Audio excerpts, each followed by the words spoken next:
নিজেকে চেনার তুমি তৌফিক দাও খোদা, তোমাকে চেনার তুমি তৌফিক দাও।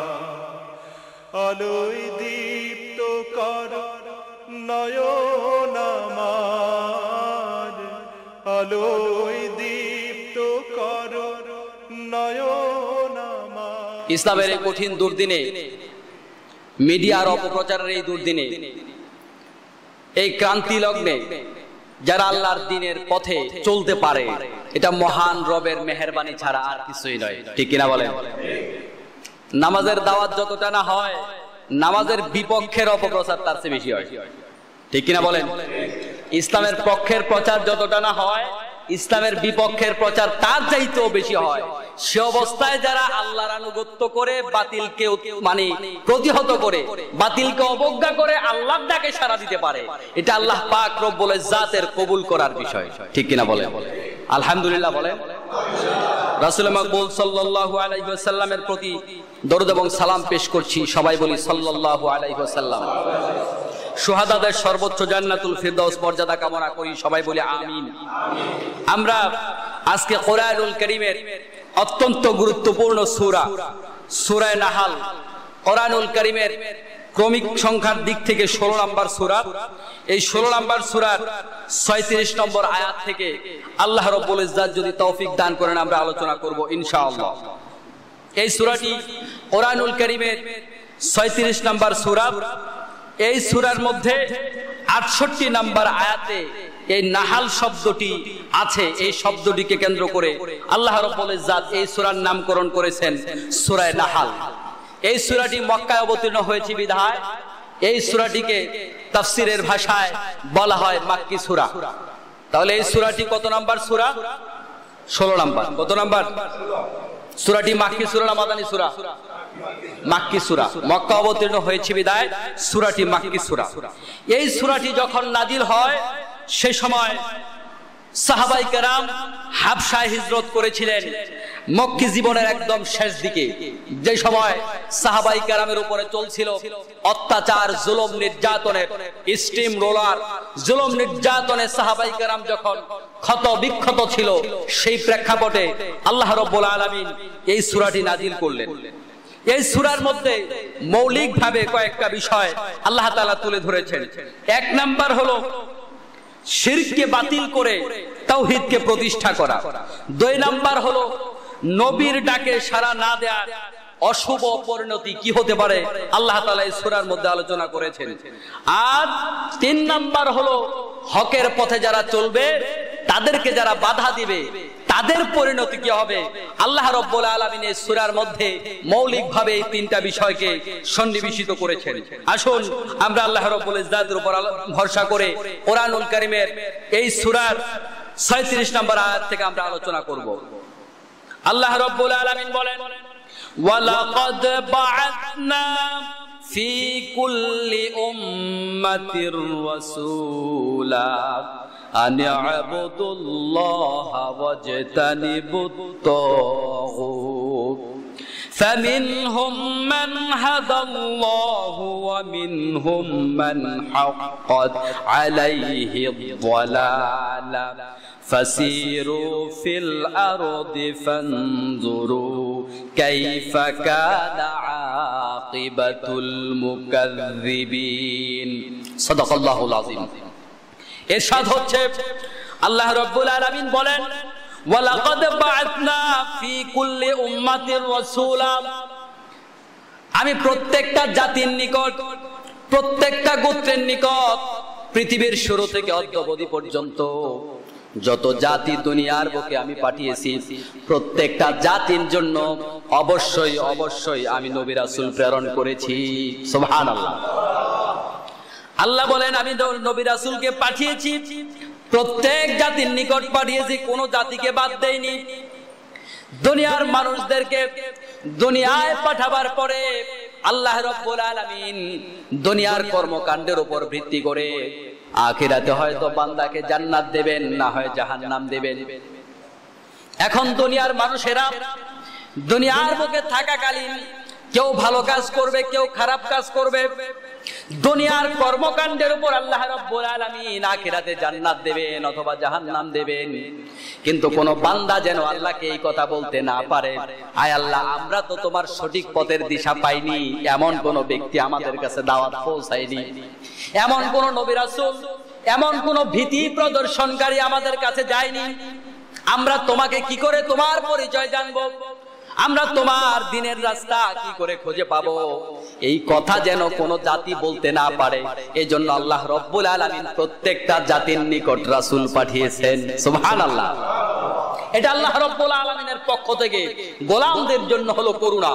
কারণ হলো সৃষ্টিগতভাবে আল্লাহ তাআলা মানুষকে এমন ভাবে তৈরি করেছেন, মানুষের বিবেক অটোমেটিক সিদ্ধান্ত দেবে যে একজন রব তার আছে। সুবহানাল্লাহ। এটা মানুষের বিবেক, আল্লাহকে না দেখলে, নবীকে না দেখলেও মানুষের ব্রেইনটাকে আল্লাহ এমন ভাবে তৈরি করেছেন, আর প্রকৃতির ভিতরে তার এমন এমন নাজ নিয়ামত দিয়েছেন, এই প্রকৃতি সাক্ষ্য দেবে অবশ্যই তোমার একজন স্রষ্টা আছে। সুবহানাল্লাহ। অনেক নাস্তিকরা বলে যে বিগ ব্যাং এর মাধ্যমে দুনিয়া হয়েছে, এই সব কিছু প্রাকৃতিক বিষয়, এটার কোনো স্রষ্টা নেই। এটার কোনো স্রষ্টা যদি না থাকে, তাহলে যদি আপনি তাকে বলেন যে ধরুন আপনি একটা নদী পাড়ি দেবেন, নদী পাড়ি দেওয়ার জন্য নৌকা দরকার, আপনি সেপারের লোকটার সাথে সাক্ষাৎ করতে যাবেন, আপনি অনেক দেরি করে পৌঁছলেন, আর জিজ্ঞেস করলো ভাই আপনি দেরি করে কেন পৌঁছলেন, আপনি বললেন ভাই নদীর ঘাটে এসে দেখলাম কোনো নৌকা নাই। আমি আমার চোখে বললো নদীর ধারে একটা গাছ আছে, গাছটা কোত্থেকে একটা করাত এসে কেটে গেল, গাছটা করাত দিয়ে কাটার পরে গাছটা দেখে অটোমেটিক এভাবে মানে পার্ট বাই পার্ট গাছটা তক্তা হয়ে গেল, তক্তা হওয়ার পরে কোত্থেকে একটা হাতুড় আসলো, আর কিছু প্যারা গেছে গাছের এই তক্তা গুলো দিয়ে একটা নৌকা হয়ে গেল, নৌকা নদীতে পড়লো, আমি নৌকা উঠলাম, নৌকা অটোমেটিক আমাকে নৌকা অটোমেটিক আপনার কাছে নিয়ে আসলো। এই কথা যদি বলেন ওই লোক কি বলবো, ওই নাস্তিক আপনারা কি বলবে, মাথা কি নষ্ট হয়েছে মিয়া? এটা কি সম্ভব?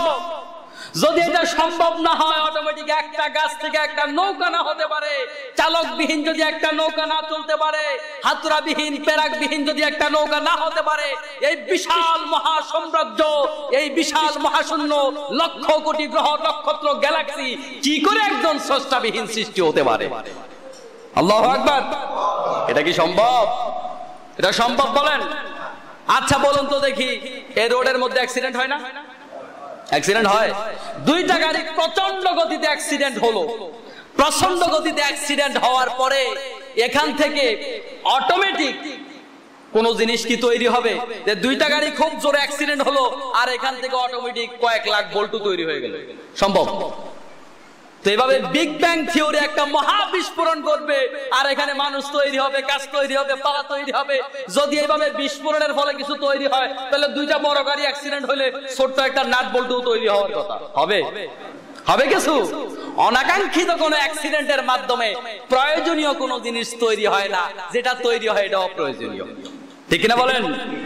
আমার বন্ধুগণ, আল্লাহ রাব্বুল আলামিন এই মহা সৃষ্টি জগতের মাঝে তার গোলামদের জন্য এমন কিছু নিয়ামত রেখেছেন, ওই নিয়ামত রাজি তাকে এই শিক্ষা অটোমেটিক্যালি দিয়ে দেয় যে যদি তোমার কাছে কোনো রাসূল না যায়, কোনো কিতাব না যায়, তারপরেও মানুষের ব্রেন সাক্ষ্য দিয়া দেয় যে অবশ্যই অবশ্যই একজন স্রষ্টা আছে। সুবহানাল্লাহ। নদীতে যখন ঢেউ খুব উত্তাল থাকে, তখন যদি মুসলমান, হিন্দু, বৌদ্ধ, খ্রিস্টান কয়েকজন থাকে, দেখবেন এমন ঘটনা অনেক ঘটেছে। দেখা যায় যে যেই ধর্মের লোক হোক, গড়ে আল্লাহকে ডাকা শুরু করে দেয়। ওই সময় আর কেউ ঈশ্বর ভগবান কিচ্ছু বলে না, অটোমেটিক মুখ দিয়ে বের হয়ে যায় আল্লাহ বাঁচাও। ঠিক কিনা বলেন? তবে মানুষের ব্রেইনটাকে আল্লাহ অটোমেটিক এভাবে সেট করে দিয়েছেন, ব্রেইন কোন নবী রাসূল ছাড়া এমনি সাক্ষ্য দিয়ে দিবে যে একজন রব আছে। সুবহানাল্লাহ। আল্লাহ রাব্বুল আলামিন বলেন, তারপরও আমি প্রত্যেক যুগে নবী রাসূল পাঠিয়েছি। নবী রাসূলকে আমি কেন পাঠিয়েছি শুনো। ইন্না আনজালনাকা বিল হাক্কি বাশীরাও ওয়া নাযীরা। নবী রাসূলদেরকে আল্লাহ রাব্বুল আলামিন দুইটা সংবাদ দিয়ে পাঠিয়েছেন গোলামদের কাছে। একটা সংবাদ হলো জান্নাতের শুভ সংবাদ, আরেকটা সংবাদ হলো জাহান্নামের ভয়ভীতি। জাহান্নামের ভয়ভীতি এবং জান্নাতের শুভ সংবাদ দিয়ে আল্লাহ নবী পাঠিয়েছেন। সুবহানাল্লাহ। তাহলে নবী রাসূলরা দুইটা সংবাদ দিয়েছেন, একটা হলো জান্নাতের শুভ সংবাদ, আর একটা হলো জাহান্নামের ভয়াবহতা। জাহান্নামের ভয়াবহতার মানে ভয়ে সাহাবায়ে কেরাম রাসূলের থেকে সেই বর্ণনা শুনে নিজের জীবনকে সংশোধন করেছেন। আর জান্নাতের বর্ণনা যখন শুনেছেন, জান্নাত হলো এমন নিয়ামতের নাম যা দুনিয়ার কোনো কান এটার বর্ণনা শুনে নাই। সুবহানাল্লাহ। কোন চোখে জান্নাত কোনোদিন দেখে নাই, কোন অন্তর জান্নাত কত সুন্দর কত মধুর কোনোদিন কল্পনাও করতে পারে নাই। সুবহানাল্লাহ।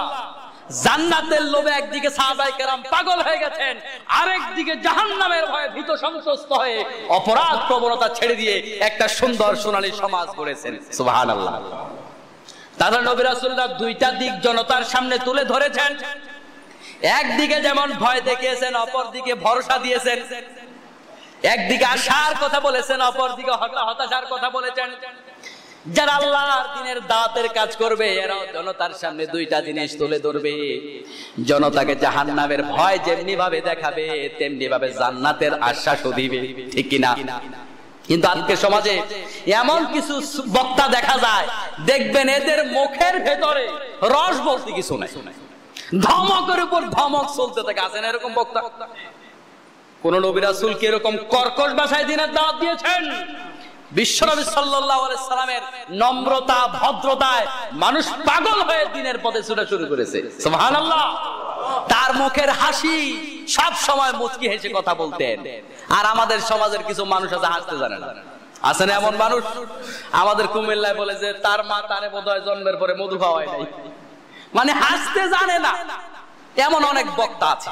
কিন্তু না, আপনি যেমনি ভাবে তাকে জাহান্নামের ভয়াবহতা তুলে ধরবেন, ঠিক তেমনি ভাবে যদি আপনি দ্বীনের দায়ী হন, মানুষকে ভালোবেসে কাছে যাবেন, তাকে কটাক্ষ করা নয়, পরনিন্দা নয়, তার শুধু সমালোচনাই নয়, বরং তার ভালো দিকগুলোও তুলে ধরেন, তাহলে তার সাথে আপনার সখ্যতা বৃদ্ধি পাবে। সুবহানাল্লাহ।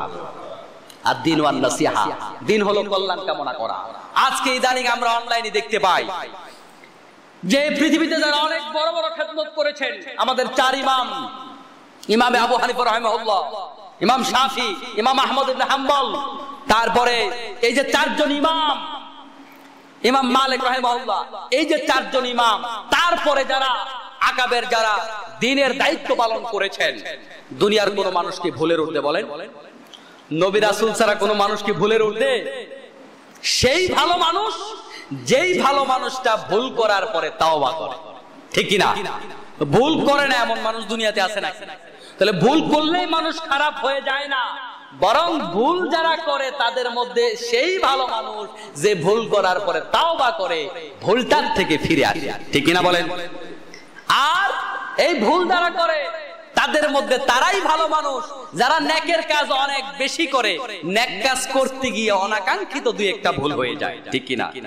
এই ভুল থেকে বিশ্বনবী সাল্লাল্লাহু আলাইহি সাল্লাম সহ নবী আলাইহিস সালামগণ ছাড়া দুনিয়ার কোন মানুষ মাহরুম নয়, দুনিয়ার কোন মানুষ এই ভুল থেকে বাঁচতে পারে না। ঠিক কিনা বলেন? তাহলে একটা আলেম যত ভালোই হোক, 98% কাজ ভালো হইলেও 2% কাজ খারাপ থাকবেই। ইদানিং দেখা যায় কিছু লোক এমন আছে, ফেসবুক, টুইটার, অনলাইন মিডিয়াতে আলেমদের সমালোচনায় খুব ব্যস্ত।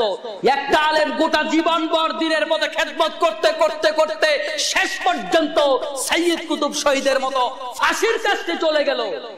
এখন সে তার জীবনে 2 লাইন ভুল করছে, কোথাও বলতে ভুল করছে, আপনি এটা ফেসবুক টুইটারে খুব সুন্দর করে ফলো আপ করে বলছেন ফাসেক, ভ্রান্ত, আকীদা খারাপ। আছে না নাই বলে?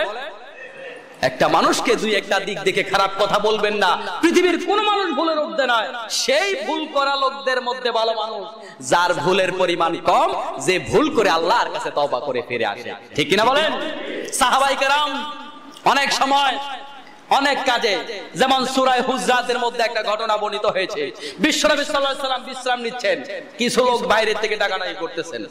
আল্লাহ রাব্বুল আলামিন এই ঘটনা পছন্দ করেন নাই। তোমাদের রাসূল কি সারাদিন তোমাদের সাথে বসে থাকবে নাকি? তার পরিবার পরিজন আছে না? তার বিশ্রামের প্রয়োজন আছে না? তো তোমরা দূরের থেকে কেন ডাকাডাকি করো? অপেক্ষা করো, রাসূল বের হবে। দূর থেকে ডাকাডাকি কেন করো? তাহলে এই কথাটা কাদেরকে বলছেন? সাহাবীদেরকে। কাদেরকে? তাহলে বোঝা গেল এই কাজটা তারা ভুল করেছেন।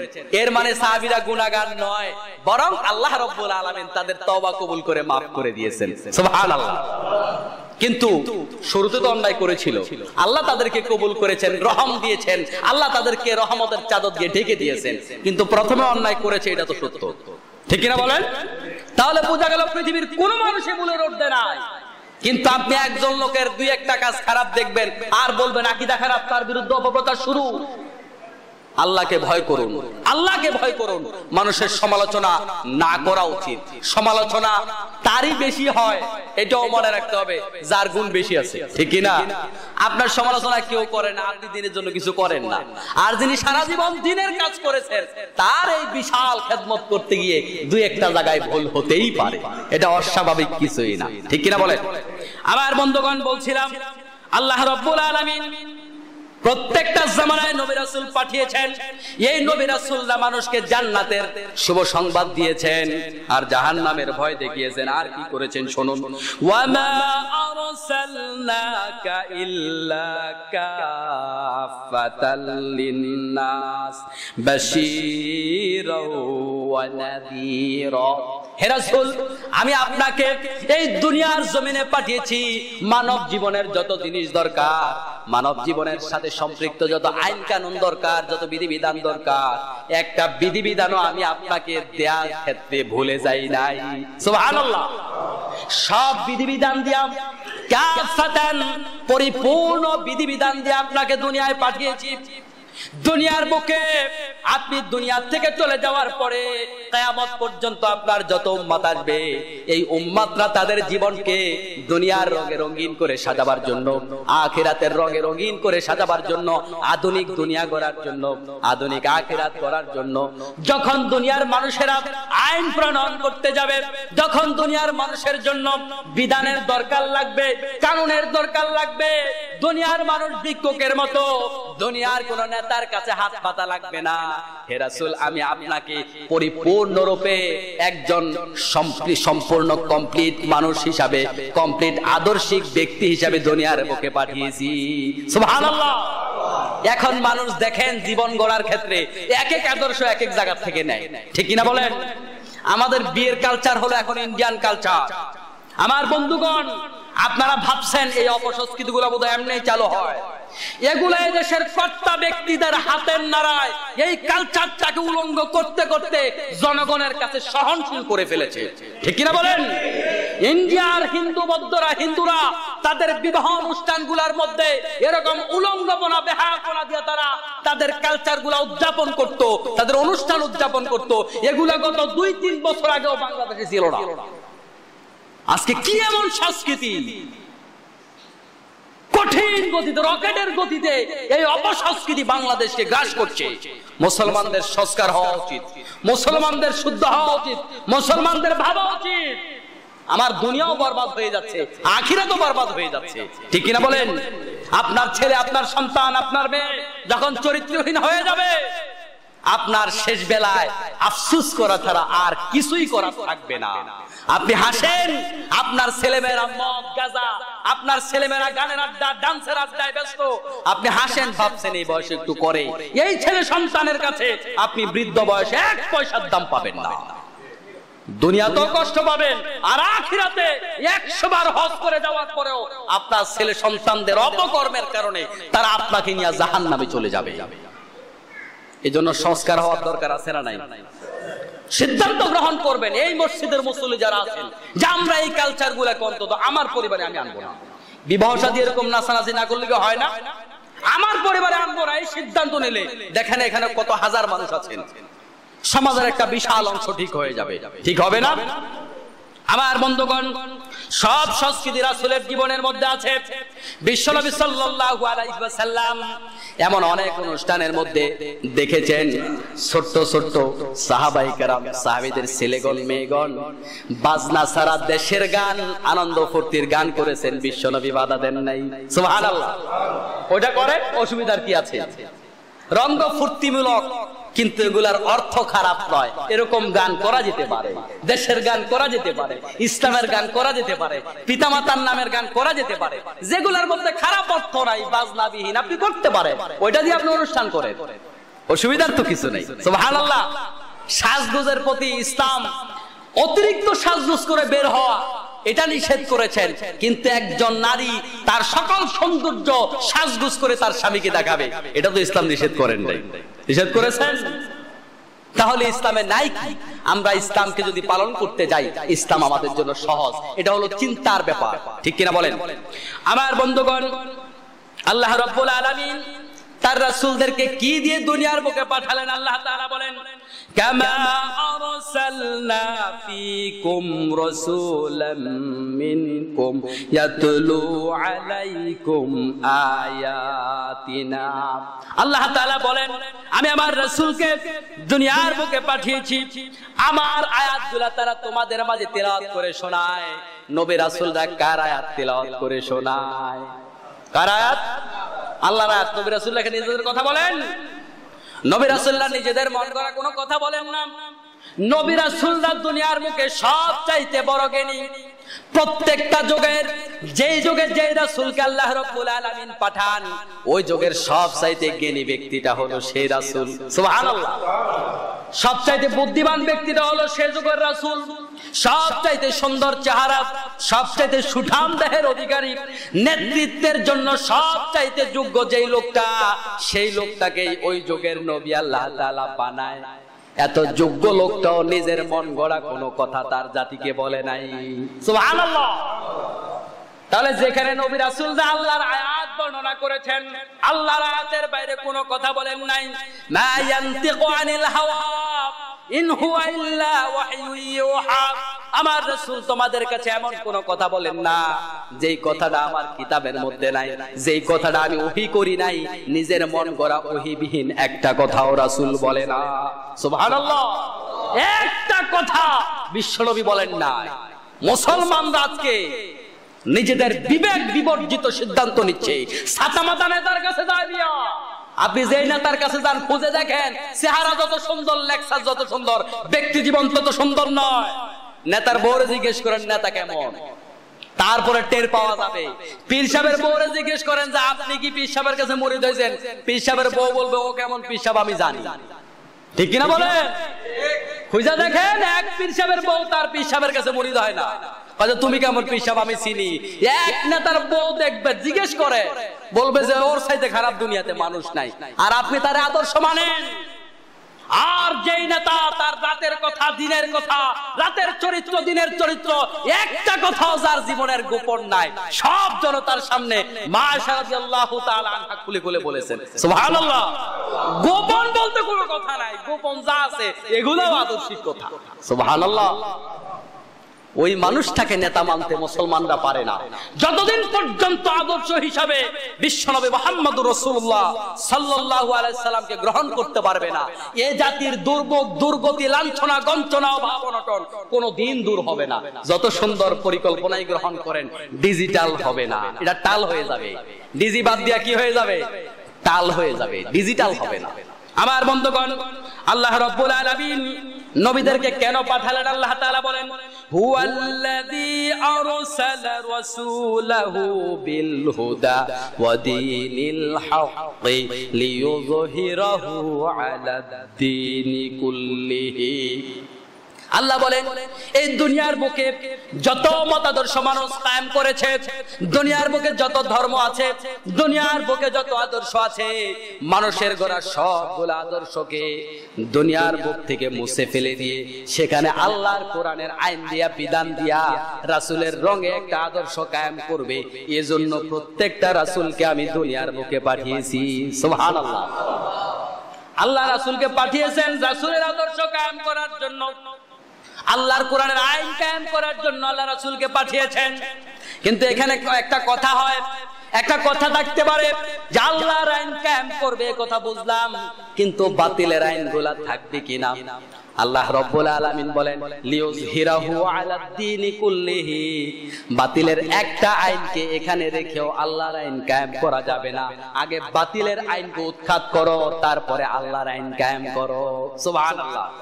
তো বাতিলের আইন যদি উৎখাত করতে আপনি যান, ব্রিটিশদের আইন যদি আপনি উৎখাত করতে যান, বামপন্থীদের কোরআন বিরোধী আইন যদি উৎখাত করতে যান, আপনারা কি ফুলের তোড়া দিয়া বরণ করে নেবে? কেউ ফুলের তোড়া দিয়া বরণ করবে? মায়ের আসার সম্ভাবনা আছে না নাই? খুব স্বাভাবিক। আল্লাহ রাব্বুল আলামিন তারপরে বলেন ইউরিদুনা লিইউতফিউ নূরাল্লাহি বিআফওয়াহিহিম ওয়াল্লাহু মুতিম্মু নূরিহি ওয়ালাউ কারিহাল কাফিরুন।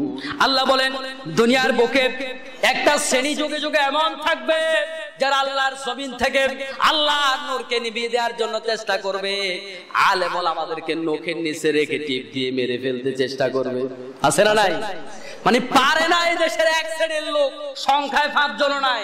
মানে ওরা মনে হয় যেন নখের নিচে রেখে মানুষ যেরকম পোকামাকড় মারে, নখের নিচে রেখে মনে হয় যেন আলেমদেরকে পিষে মারবে। আছে না নাই বলেন? এদেশের মাটির ভাত খেয়ে ভিনদেশী লোকদের দালালি করো, ভিনদেশীদের কালচার বাংলাদেশে কায়েমের জন্য কাজ করো, অথচ নাম হলো আব্দুর রহমান, আব্দুল করিম। লজ্জা করে না মুসলমানের নাম নিয়া অপসংস্কৃতি বিধর্মীদের কালচার বাংলাদেশে কায়েম করার জন্য চেষ্টা করো? আমার বন্ধুগণ, আল্লাহ তাআলা বললেন একটা শ্রেণীর মানুষ এমন আছে যারা দুনিয়ার বুকে আল্লাহর নূর, আল্লাহর কোরআনকে নিভিয়ে দিতে চায়। নূর মানে হলো কোরআন। আল্লাহর কোরআনের কথাকে বন্ধ করে দিতে চায়, আল্লাহর কোরআনের আইনকে উৎখাত করে দিতে চায়, আল্লাহর কোরআনের সাথে সম্পৃক্ত যারা আছে তাদেরকে মেরে ফেলতে চায়। কে বলেছেন? কথা বলেন না, কে বলেছেন? নাকি বিশ্বাস কম হয়? আল্লাহ বলেছেন যুগে যুগে একদল লোক থাকবে কোরআন ওয়ালাদেরকে দুনিয়া থেকে উৎখাত করবে, মেরে ফেলবে, কোরআন শরীফকে এখান থেকে উৎখাত করে দেবে। এটার জন্য চেষ্টা করতেই থাকবে। আর আয়াতের শেষে আল্লাহ বললেন ওয়ালাউ কারিহাল কাফিরুন, যারা কোরআনের সাথে দুশমনি করো, কোরআন ওয়ালাদের সাথে দুশমনি করো, একটাও মুসলমান না, যতই মুসলমানের লেবাস ধরো। ঠিক কি না বলেন? 100% কাফের। রায়কার, রায়কার ইমাম সাহেব হুজুরের না আল্লাহ। এরপর আল্লাহ বলেন ওয়ালাকাদ বাসনা ফি কুল্লি উম্মাতির রাসূলা, যুগে যুগে রাসূল পাঠালাম। রাসূলরা কি করবে? রাসূলরা কি দাওয়াত দিবে? শোনো, আনিয়াবুদুল্লাহ ওয়াজতানিবুত তাগুত। রাসূলদেরকে দুইটা প্রাণী প্রথমত নিয়ে আসলেন, একটা হলো জান্নাতের আশা, আরেকটা হলো জাহান্নামের ভয়। এই জান্নাত পাওয়ার জন্য, জাহান্নাম থেকে মুক্ত হওয়ার জন্য দুইটা কাজ করা লাগবে। কয়টা? একটা হলো আনিয়াবুদুল্লাহ, 2 নাম্বার হলো ওয়াজতানিবুত তাগুত। আল্লাহর আনুগত্য করবে, তাগুতকে অস্বীকার করবে। দুইটা শর্ত যারা পূরণ করবে আল্লাহ রাব্বুল আলামিন তাদেরকে জাহান্নাম থেকে মুক্ত করে জান্নাত দিবেন, হতাশা কাটিয়ে তাদেরকে আশার আলো দিয়ে দিবেন। দুইটা কাজ, দুইটা শর্ত একসাথে পূরণ করা লাগবে, একটা পূরণ করলে চলবে না। আল্লাহর গোলামি করতে হবে। এখন আল্লাহর গোলামি কদ্দুর করতে হবে? আল্লাহর গোলামির সাথে শিরিক করা যাবে কিনা? আল্লাহর গোলামির সাথে কুফরি করা যাবে কিনা? আল্লাহর গোলামি করার সাথে আর অন্য কারোর গোলামি করা যাবে কিনা? শুনুন, ফামান ইয়াকফুরু বিত-তাগুতি ওয়া ইউমিন বিল্লাহি ফাকাদ ইসতামসাকা বিল-উরওয়াতিল উযকা লা ইনফিসামা লাহা।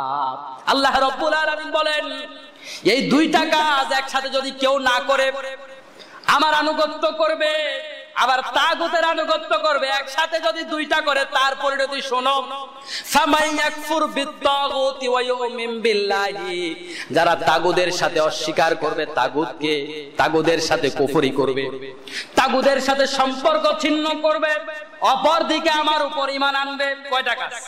দুইটা। তাগুদের সাথে সম্পর্ক ছিন্ন করে যারা আমার উপর ঈমান আনবে, এই কাজ যারা করবে তারা এমন একটা রশিকে আঁকড়ে ধরবে যে রশি তাদেরকে জান্নাতে নিয়ে যাবে, ওই রশিটা কোনোদিন ছিঁড়বার নয়। সুবহানাল্লাহ। ফাকাদ ইসতামসাকা বিল উরওয়াতিল উযকা, তারা এমন একটা রশিকে আঁকড়ে ধরলো, লাং ফিসামা লাহা, ওই রশি কোনোদিন ছিঁড়ে যাবে না। তাহলে এই দুই শর্ত পূরণ করলো যারা তাগুদের সাথে শত্রুতা করলো, আল্লাহর উপর ঈমান আনলো, তারা জান্নাতের রশি ধরলো, তারা কোরআনকে ধরলো। আর যারা একটা শর্ত করলো, আল্লাহর উপর ঈমান আনলো, আবার তাগুদের সাথেও নিচে নিচে সম্পর্ক ভালো রাখলো, বোঝা গেল তারা এমন রশিকে ধরবে যাদের রশি ছিঁড়ে যাবে। তাদের রশি কি হয়ে যাবে? দুই শর্ত পূরণ করলে জান্নাতের রশি ছিঁড়বে না, কিন্তু এক শর্ত যদি পূরণ করেন তাহলে বোঝা গেল জান্নাতের রশি ছিঁড়ে যাবে। ওই রশি আপনাকে জান্নাতে, যেহেতু আয়াতের শেষে আল্লাহ বললেন এই দুই শর্ত পূরণ করলে রশি ছিঁড়বে না, এমন রশি ওই বান্দা আঁকড়ে ধরলো যে রশি ছিঁড়বে না, তাহলে শর্ত একটা পূরণ করলে রশি ছিঁড়বে না, রশি ছিঁড়বে না, ছিঁড়ে যাবে। ঠিক উপরের আয়াতের সাথে এই আয়াতের মিল আছে। আল্লাহর আনুগত্য যারা করবে, তাগুদের সাথে যারা কুফরি করবে, যারা আল্লাহর ইবাদত করবে, তাগুতকে অস্বীকার করবে, এই একসাথে দুইটা কাজ যারা করতে পারবে, আল্লাহর জান্নাত তাদের জন্য অবধারিত।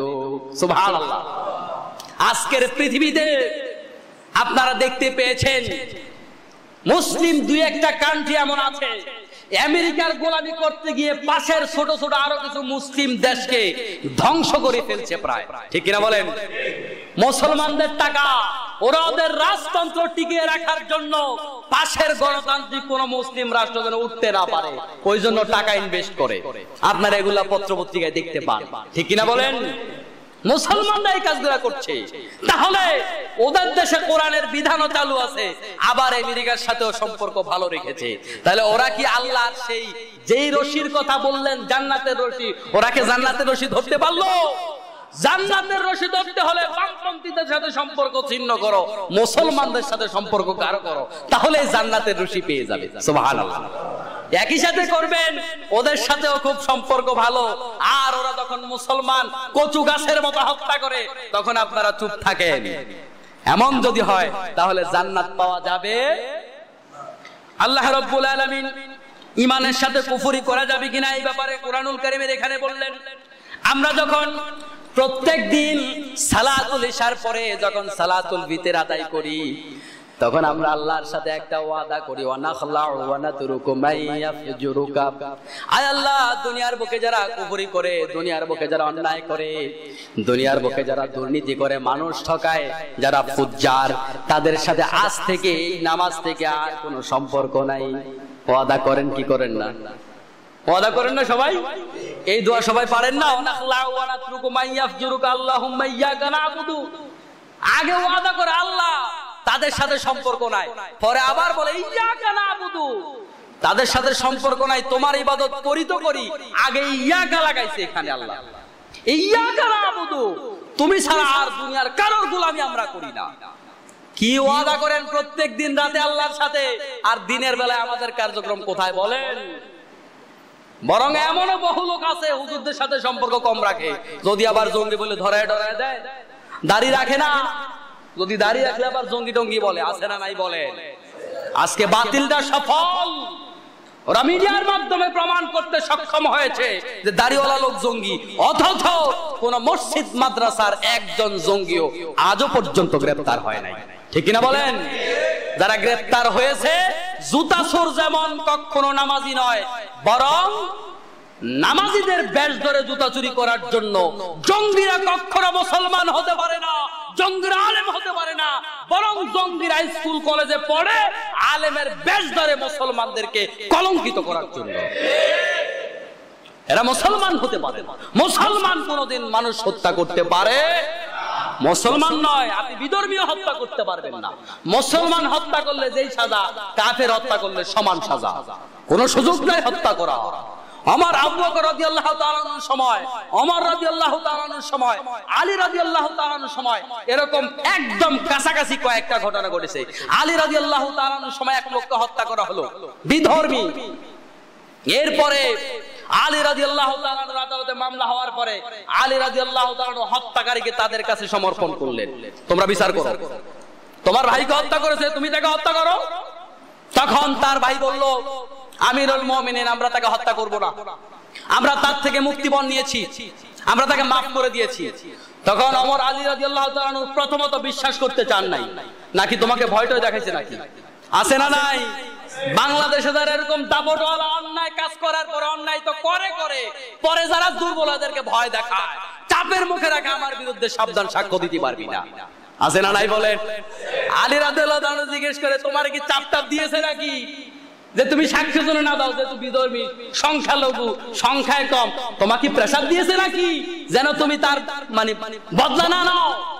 তার ভাই বলেছে না আমিরুল মুমিনিন, আমাকে কোনো প্রেসার দেয় নাই, আমি তার পক্ষ থেকে মুক্তিপণ বুঝে পেয়েছি, এজন্য মাফ করে দিয়েছে। সুবহানাল্লাহ।